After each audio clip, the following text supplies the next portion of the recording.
Dubai की जवान लड़कियां शादी के लिए लंगड़े मर्दों को ही क्यों चुनती। एक दिन जब मैं राज जानकर आपके भी होश उड़ जाएंगे। मेरा नाम जुनैद है। मैं राजस्थान का रहने वाला हूँ। मेरे घर के नीचे वाला पोर्शन काफ़ी टाइम से खाली पड़ा हुआ था। मेरा इरादा उसे किराए पर देने का था। मेरी फैमिली छोटी थी, इसलिए इतना बड़ा घर ज़्यादा यूज़ में नहीं आता था। हम लोग ऊपर वाले पोर्शन में रहते थे, नीचे वाला पोर्शन खाली ही पड़ा रहता था। मेरा घर एक पतली सी गली के अंदर जाकर था, जहाँ पर ज़्यादातर लोग रहना पसंद नहीं करते थे। बहुत सारे लोगों को खुले गली मोहल्ले में रहना पसंद होता है, इसलिए वहाँ का किराया भी ज़्यादा होता है। मेरी गली पतली सी थी और छोटी थी, लेकिन इस पतली सी गली में मेरा मकान बहुत बड़ा था। हमारी गली में ज़्यादातर गरीब लोग रहते थे। मैं चाहता था कि मुझे कोई फैमिली वाला किराएदार मिल जाए, जिसको रखने से आसपास के लोगों को भी कोई दिक्कत ना आए। अब मेरी गली पतली थी, इसलिए किराएदार वहाँ के कम किराया देने को ही तैयार होते थे, और मैं इतना कम किराया नहीं लेना चाहता था। एक दिन मेरे घर के दरवाजे पर दस्तक हुई। मैंने सामने एक 35 साल के आदमी को खड़ा हुआ देखा। उसकी उम्र उसके चेहरे से बिल्कुल भी झलक नहीं रही थी। उसे देखकर लग रहा था कि वो कोई 18 साल की उम्र का है। उस लड़के की हेल्थ से नहीं लगता था कि वो 35 साल का है। उसकी हाइट भी कम थी। देखने में स्मार्ट था, दुबला पतला था। उसने ब्लू कलर की चेक की शर्ट और ब्लैक कलर की पैंट पहनी हुई थी।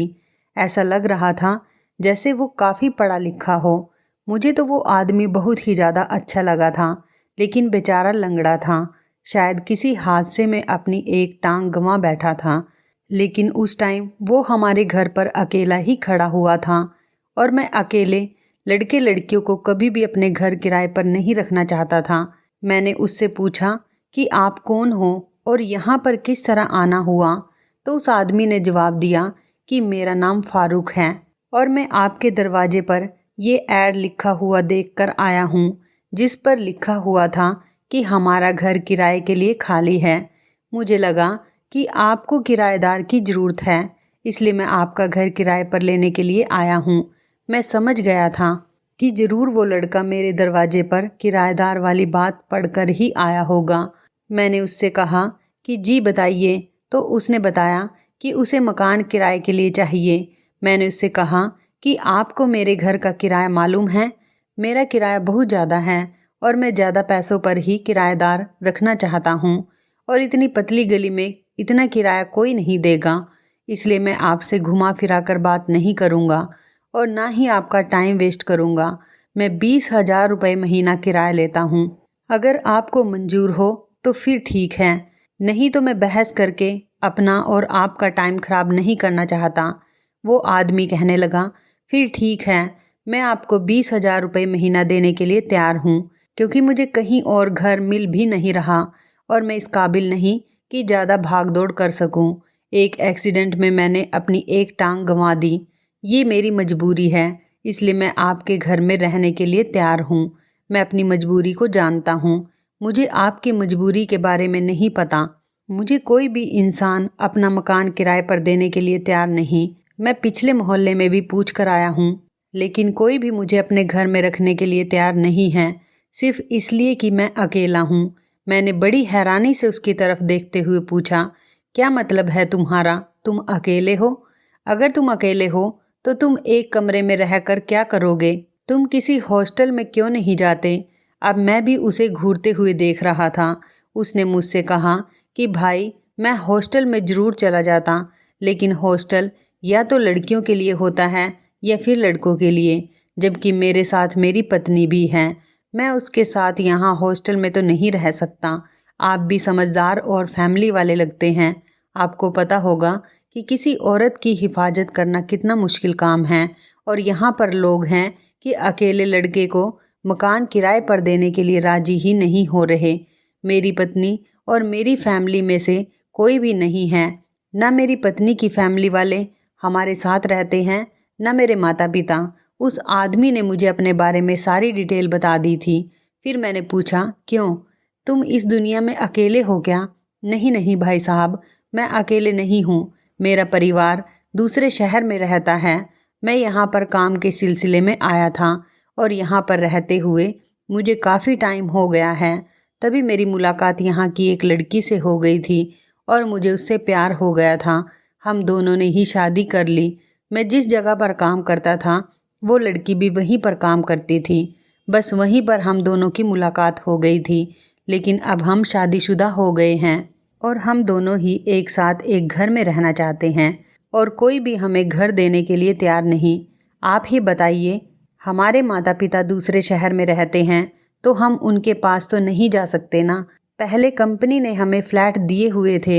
हम दोनों अलग अलग अपने फ़्लैट्स में रहते थे, जहाँ पर लड़के लड़कों के साथ फ़्लैट शेयर करते थे और लड़कियाँ लड़कियों के साथ। अब जब हम दोनों की शादी हो गई तो हम दोनों इस तरह से अलग अलग नहीं रह सकते।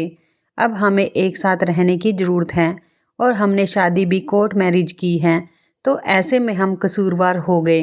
पैसे होने के बावजूद भी कोई हमें मकान किराए पर देने के लिए राज़ी नहीं है।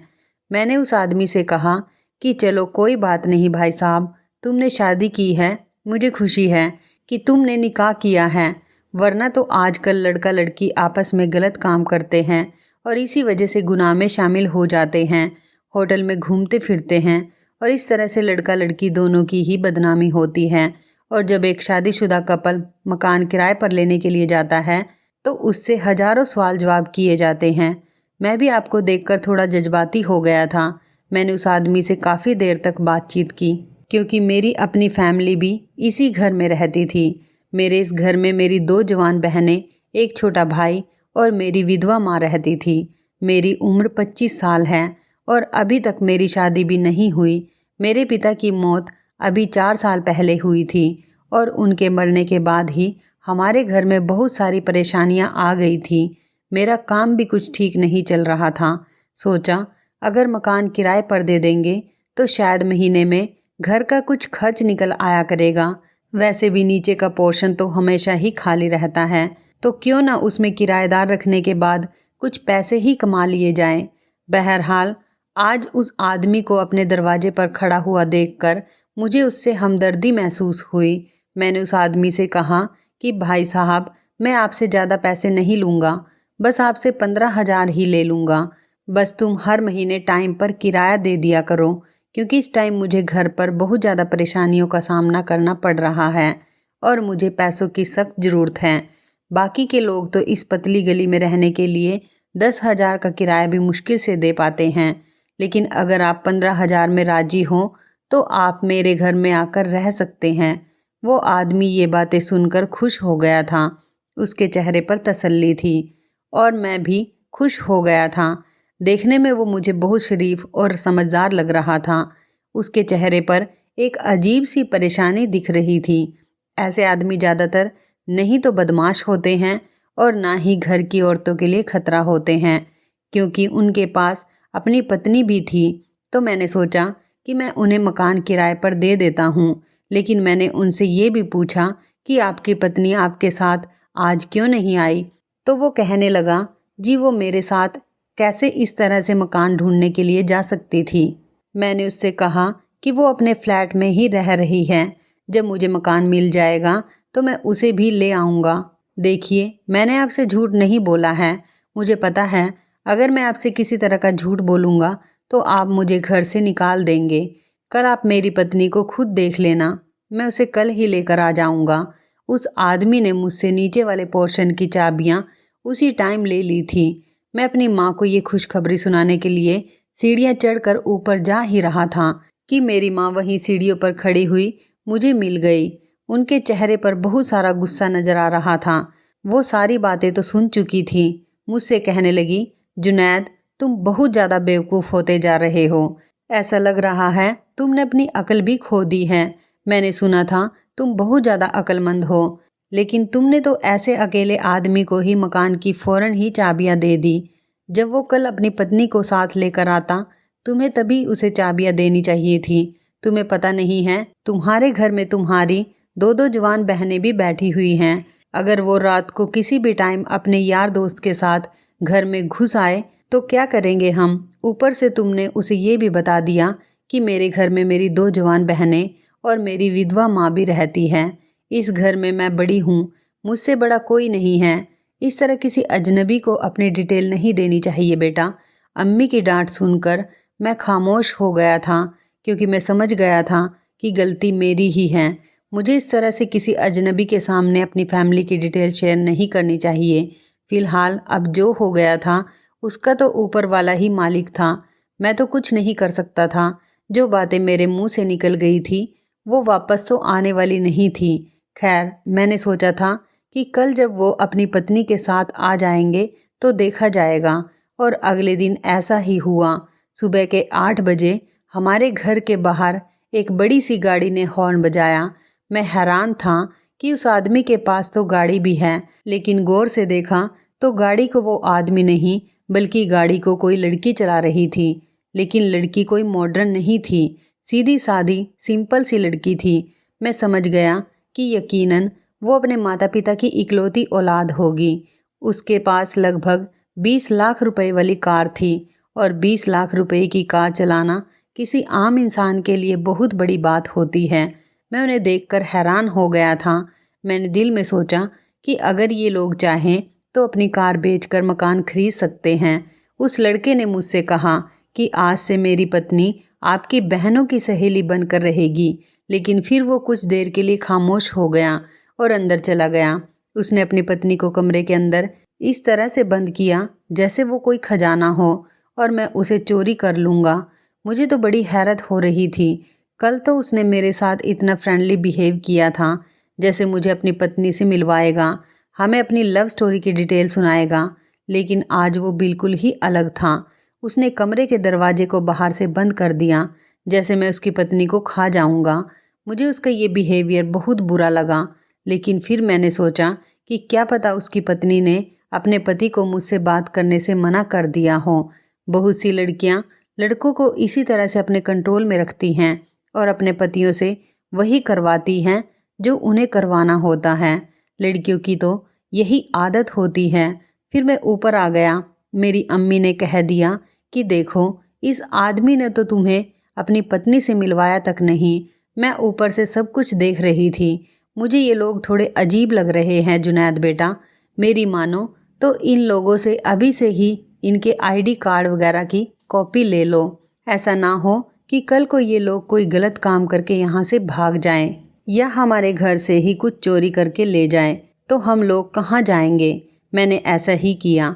शाम के टाइम मैं नीचे गया तो उस आदमी से कहा कि भाई, मुझे कोई डॉक्यूमेंट्स पूरे करने होंगे तो आप मुझे अपना और अपनी पत्नी का आधार कार्ड और आईडी कार्ड की कॉपी दे दीजिए। मेरी बात सुनकर वो मुस्कुरा पड़ा और कहने लगा, भाई, मैं आपको अपना आधार कार्ड तो दे दूंगा। लेकिन वो सोचते हुए कुछ कहने लगा, दरअसल मेरी पत्नी बहुत कम उम्र की है। मैंने कहा, कम उम्र की है, इसका क्या मतलब है? तो वो कहने लगा, जी मेरी पत्नी की उम्र 21 साल है। मैंने उसकी बात पर मुस्कुराते हुए कहा, 21 साल है तो 18 साल की उम्र में तो आइडेंटिटी कार्ड बन जाता है और आधार कार्ड तो कभी भी बन जाता है। तो उस आदमी ने कहा कि अभी मेरी पत्नी की उम्र 21 साल हुई है, उसका आईडी कार्ड तो काफ़ी पहले ही बन जाता, लेकिन अभी उसने आईडी कार्ड बनवाने के बारे में सोचा नहीं। दरअसल वो अपने माता पिता की लाडली बेटी है, इसी वजह से उसने कभी अपना आईडी कार्ड बनवाने के बारे में सोचा ही नहीं। अभी तो मेरे पास उसकी कोई आईडी नहीं है। मैं अपनी पत्नी से बहुत मोहब्बत करता हूँ, क्योंकि वो मुझसे काफ़ी छोटी है। आप तो समझ सकते हैं 21 साल की लड़की की क्या अकल होती है। तो अभी तो उसका कोई आईडी कार्ड मेरे पास नहीं है। फिर मैंने उनसे पूछा कि अगर आपकी पत्नी का आईडी कार्ड नहीं है तो फिर आप दोनों ने शादी कैसे की? उसने बताया कि हमारा निकाह हो गया था। बड़े अच्छे मौलवी साहब थे। उन्होंने कहा कि लड़की अगर 18 साल की है तो कोई शर्त नहीं है, लड़की के बालिग होते ही निकाह हो जाता है। और मौलवी साहब ने बताया था कि कागजी कार्रवाई की भी कोई ज़रूरत नहीं होती। जब 4 गवाहों की मौजूदगी में वो एक दूसरे को पति पत्नी के तौर पर कबूल कर लेते हैं। अगर देखा जाए तो शादी करने के लिए डॉक्यूमेंट्स वगैरह इतने ज़रूरी नहीं होते, बस 2 लोगों का राज़ी होना ज़्यादा ज़रूरी है। वो लड़का मुझे ना जाने क्या क्या सुनाने लगा। मैं ये सोचने में बिजी हो गया था कि उसकी पत्नी इतनी कम उम्र की थी, जबकि उस आदमी की उम्र 35 साल थी। और फिर वो भी गाड़ी किस तरह से चला रही थी। जिसके पास अपनी गाड़ी हो, अपने माता पिता की वो इकलौती औलाद हो, इतनी बेवकूफ़ तो नहीं होगी। अब मैं ज़्यादा जिद बहस नहीं कर सकता था, क्योंकि इस आदमी के पास हर बात का जवाब होता था। मैं उससे जो भी सवाल करता वो मुझे उसका ऐसा पलट कर जवाब देता कि मैं हैरान हो जाता था और मजबूरन मुझे खुद ही खामोश होकर वहाँ से जाना पड़ता था। लेकिन अब कुछ ऐसी भी चीज़ें थी जो कि उस आदमी की कही हुई बातें अलग थी। कई बार उसने कहा था कि वह और उसकी पत्नी दोनों ही कंपनी में काम किया करते थे और वहीं पर उन दोनों का अफेयर चल गया था और उसके बाद उन दोनों ने शादी की। लेकिन जब भी मैं देखता वो अपनी कार में ही काम पर जाता था और उसके जाते ही लड़की भी घर से निकल जाती थी। ये बात बड़ी हैरान कर देने वाली थी कि अगर वो दोनों आपस में एक ही कंपनी में काम करते थे तो एक साथ भी तो घर से निकल सकते थे। फिर वो नए नए पति पत्नी थे, उनके दरमियान तो ये फ़र्क होना ही नहीं चाहिए था। एक दिन मैं ऐसे ही नीचे चला गया और उस आदमी से पूछा कि तुम कौन सी कंपनी में काम करते हो। उसने फटाफट मुझे उस कंपनी का एड्रेस दे दिया और उसके बाद उसने मुझे भी ये बताया कि वो क्या काम करता है, किस तरीके से करता है और उसकी कंपनी में कौन कौन बड़े बड़े लोग काम करते हैं। मैं तो उसके इन फटाफट जवाबों से खामोश ही रह जाता था।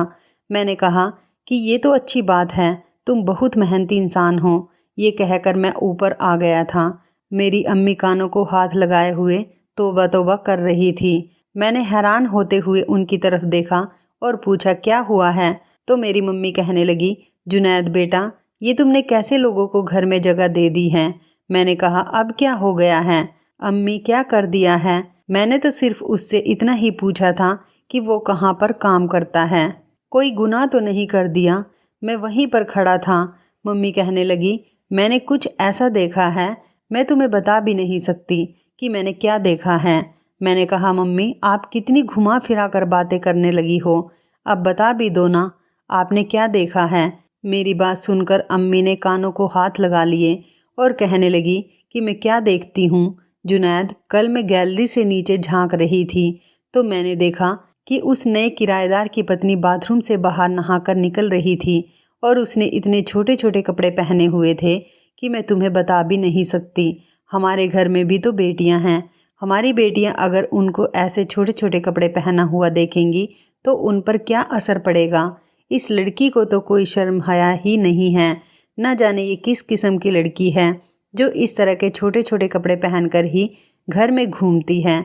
जुनैद, मुझे इस लड़की का माहौल बिल्कुल भी पसंद नहीं आया। ये लड़की मुझे ठीक नहीं लगती।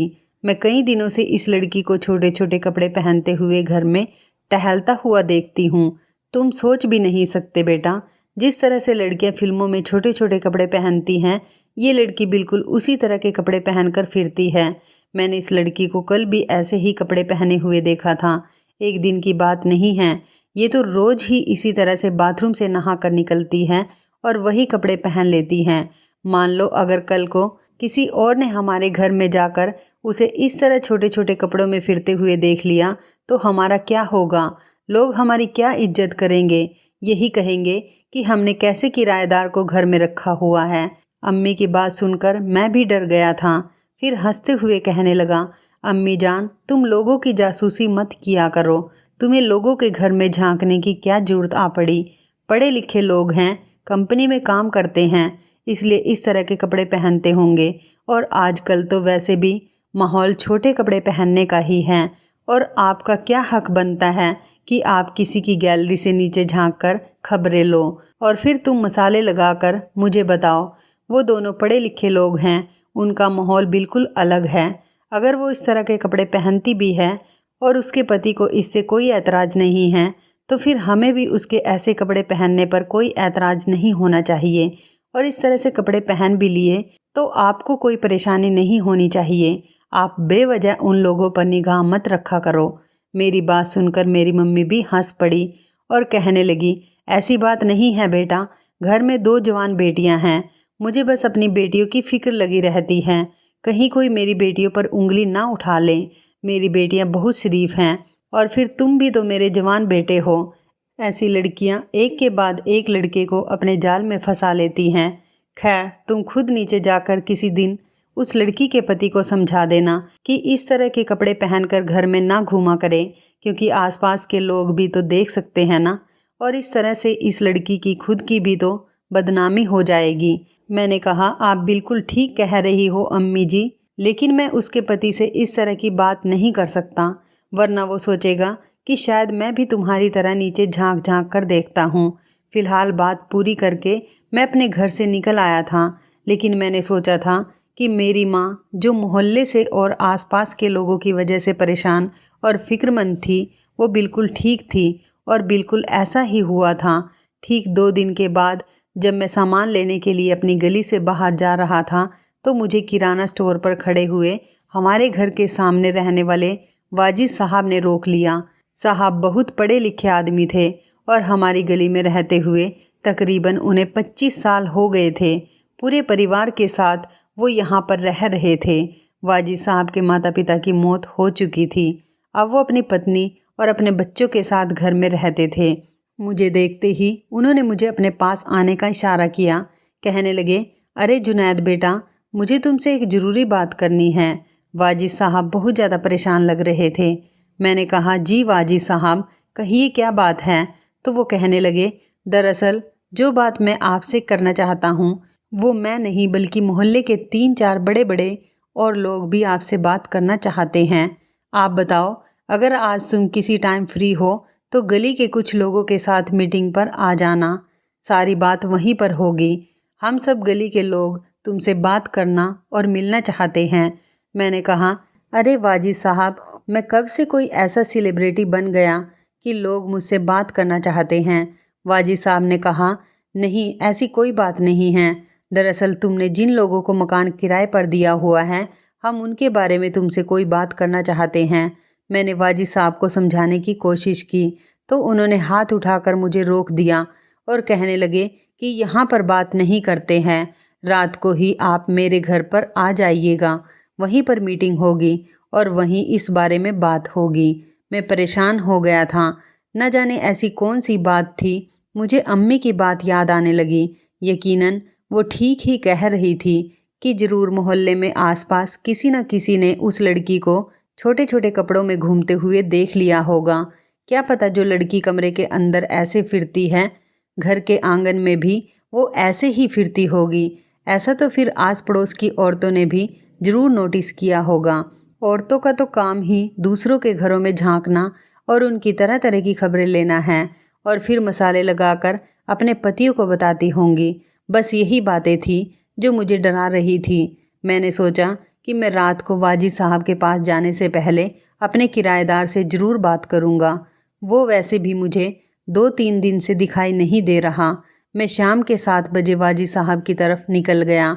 उनके घर पर गया तो वहाँ पर गली के काफ़ी सारे लोग बैठे हुए थे और सबके चेहरे पर तेवर अलग ही दिखाई दे रहे थे, जिन्हें देखकर मैं डर गया। मुझे पता चल चुका था कि ये लोग बहुत ज़्यादा गुस्से में यहाँ पर बैठे हुए मुझे देख रहे हैं और मुझसे बड़े नाराज़ लगते हैं। मैं जब गया तो मैंने जाते ही उन लोगों से पूछा कि क्या बात है, मैं आपके गुस्से की, नाराज़गी की वजह जान सकता हूँ। उन्होंने कहा, देखो बेटा जुनैद, हम सब शरीफ लोग हैं, इस मोहल्ले में रहते हैं और तुम्हारे घर में जो किराएदार आए हैं उनकी हरकतें बिल्कुल ठीक नहीं हैं। तुम्हारे घर में जो किराएदार आदमी है वो रंग बिरंगी लोगों को घर में लेकर आता है। मैंने कहा, आप लोग कैसी बातें कर रहे हैं? मैं तो मकान मालिक हूँ, अपने किराएदारों पर यकीन रखता हूँ और नज़र भी रखता हूँ। वो तो सिर्फ पति पत्नी हैं जो एक साथ पता नहीं कब से रह रहे हैं और आज आप लोगों को इतने महीनों बाद ये बात याद आई है। उन लोगों को यहाँ पर रहते हुए 4 महीने हो गए हैं। कहीं आप लोगों को इस बात की तकलीफ़ तो नहीं हो रही कि जुनैद को इतना ज़्यादा किराया कैसे मिल रहा है? इतनी पतली सी गली में घर होने के बावजूद भी मेरी बात सुनकर वाजिद साहब ने नाराज़गी से मेरी तरफ देखा। कहने लगे, हमें तुम्हारे मुंह से ये बातें सुनकर बहुत अफसोस हुआ। जुनैद बेटा, हमने तो नहीं सोचा था कि तुम हमारे बारे में इतना गलत सोचते हो। बात यह है कि तुम्हारा घर अब घर नहीं रहा, तुम्हारा घर अब कोई और जगह ही बन गया है। मैंने खड़े होकर गुस्से में आकर कहा, अरे आप लोगों को क्या मतलब है? तो वाजिद साहब ने कहा कि हमारा मतलब बिल्कुल साफ है। तुम्हारे घर में तरह तरह की औरतें आती हैं। उन लड़कियों का चेहरा तो ढका हुआ होता है, लेकिन हम उन लड़कियों को आते हुए काफ़ी टाइम से देख रहे हैं। हर 15 दिन में एक नई लड़की तुम्हारे घर पर आती है। पता नहीं तुम्हारा ध्यान कहाँ पर होता है। शायद ज़्यादा किराया देखकर तुम्हारी आंखें खुल गई हैं और दिमाग बंद हो गया है, वरना हमें तो साफ नज़र आता है कि तुम्हारे घर में हर 15 दिन में एक नई औरत आने लगी है। तुम्हें इन लोगों को मकान किराए पर दिए हुए कितना टाइम हो गया? इतने दिनों में ही हम यहाँ पर 4-5 लड़कियों को आते हुए नोटिस कर चुके हैं और अब भी उन लोगों को यहाँ पर रहते हुए 6 महीने भी नहीं हुए हैं। तुम्हें क्या लगता है हम सब बेवकूफ़ हैं? बाकी लोगों ने भी ऐसी ही बातें कही हैं। वो आदमी हर बार किसी नई लड़की को लेकर आता है, या तो वो किसी दूसरे को भी बुलाता है, या फिर वो लोग तुमसे कोई बात छुपा रहे हैं। देखो जुनैद बेटा, हमें तुम पर बहुत भरोसा है। तुम जवान हो, अब तुम्हारे पिता भी इस दुनिया में नहीं, इसलिए हमारा काम तुम्हें समझाने का है। और हम सब भी इसी मोहल्ले में रहते हैं, सिर्फ तुम ही इस मोहल्ले में नहीं रहते बेटा, बाकी और भी लोग रहते हैं और सबकी बेटी बहू की इज्जत है यहाँ पर। ऐसे में अगर हमारे मोहल्ले में ये काम शुरू हो जाएगा तो फिर हम लोग कहाँ जाएंगे? मुझे सबकी बातें सुनकर बहुत ज़्यादा गुस्सा आ रहा था। मैंने कहा, अगर आप लोगों को ऐसा ही लगता है तो आप सब लोग उस आदमी को अपने पास बुलाकर उससे बात कर लें। मैंने तो जब उसे किराए पर मकान दिया था तो तब उसके पास एक ही लड़की थी और वो उसकी पत्नी है।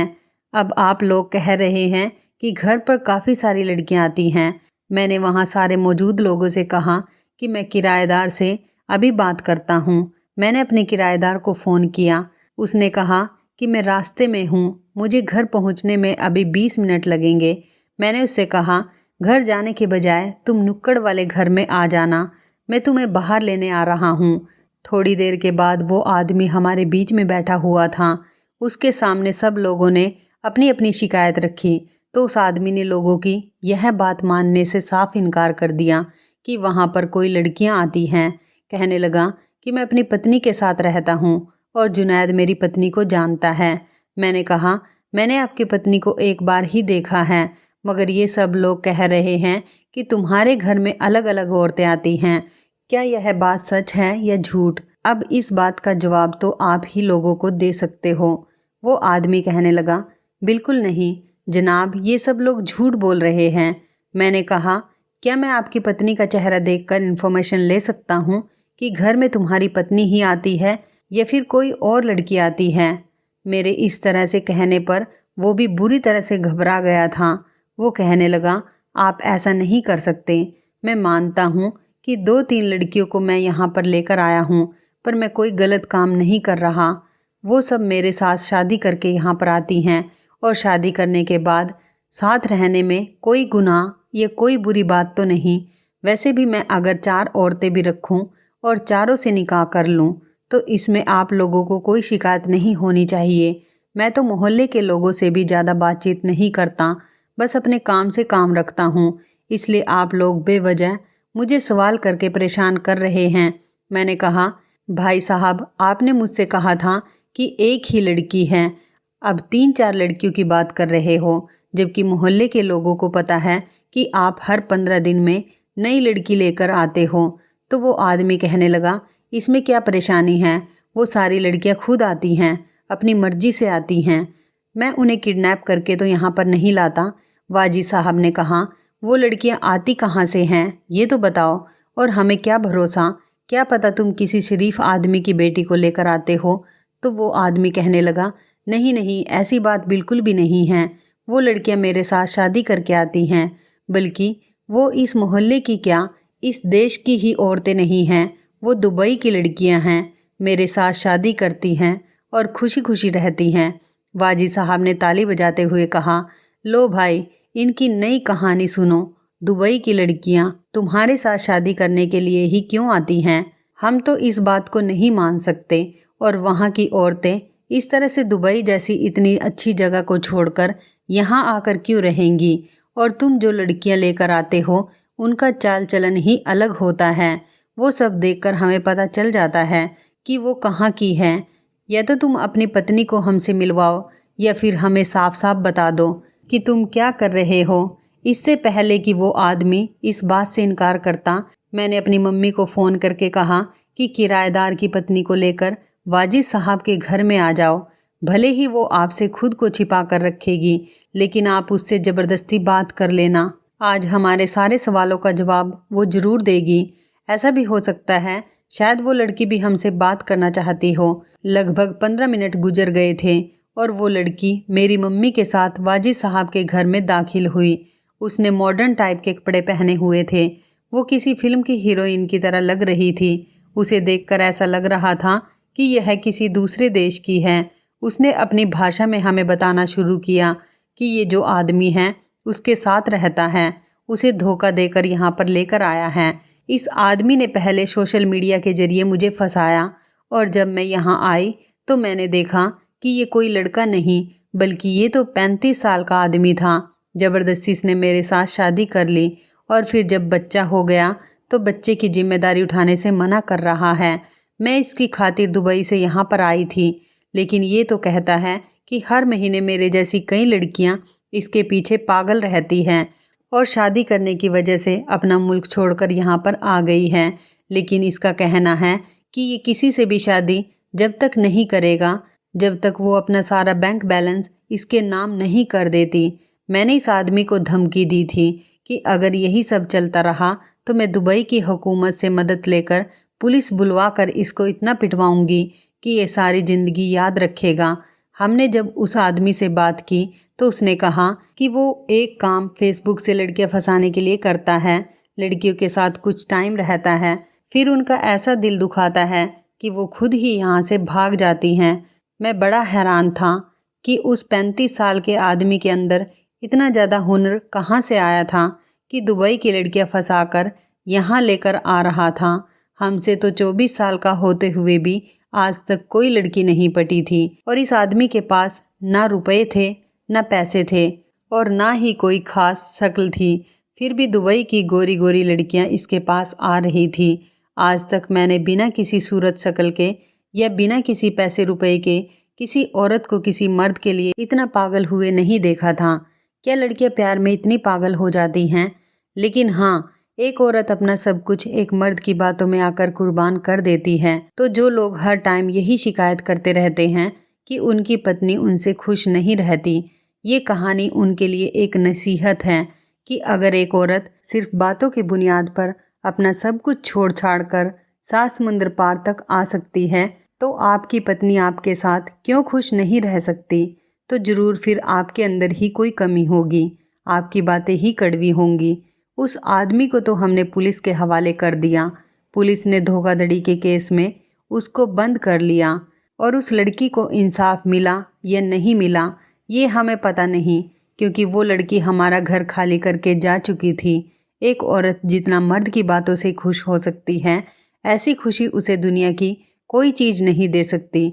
इसलिए अपनी पत्नियों के साथ प्यार से बात किया करें। ये ना हो कि आपके बजाय ये काम कोई और करके गलत फ़ायदा उठा रहा हो। इसलिए औरतों की इज्जत किया करें, उन्हें अपने घर में ज़्यादा से ज़्यादा खुश रखने की कोशिश करें। औरतें हमारे लिए बहुत सारा सेक्रीफाइस करती हैं। तो इस कहानी के बारे में आपकी क्या राय है? कमेंट करके ज़रूर बताइएगा। दोस्तों, आपको हमारी ये मज़ेदार कहानी कैसी लगी? आप हमें कमेंट बॉक्स में ज़रूर बताएं। यदि आपके पास भी ऐसी कोई प्यारी सी कहानी है या फिर ऐसी कोई कहानी जिससे कुछ शिक्षा मिले, तो आप हमारे साथ उसको ज़रूर शेयर करें। दोस्तों, यदि आपको हमारी ये वीडियो अच्छी लगे तो आप हमारी इस वीडियो को लाइक शेयर ज़रूर करें और ऐसी ही दिल को छू लेने वाली प्रेरणादायक कहानियाँ सुनने के लिए हमारे चैनल को भी सब्सक्राइब करें। यदि आप हमें फेसबुक पर देख रहे हैं तो आप हमारे फेसबुक पेज को लाइक और फॉलो ज़रूर करें। तो दोस्तों, फिर मिलते हैं ऐसी ही ज़बरदस्त कहानी या टिप्स के साथ नई वीडियो में। तब तक के लिए धन्यवाद। आप सभी अपना ख्याल रखना। आपका दिन शुभ व मंगलमय हो।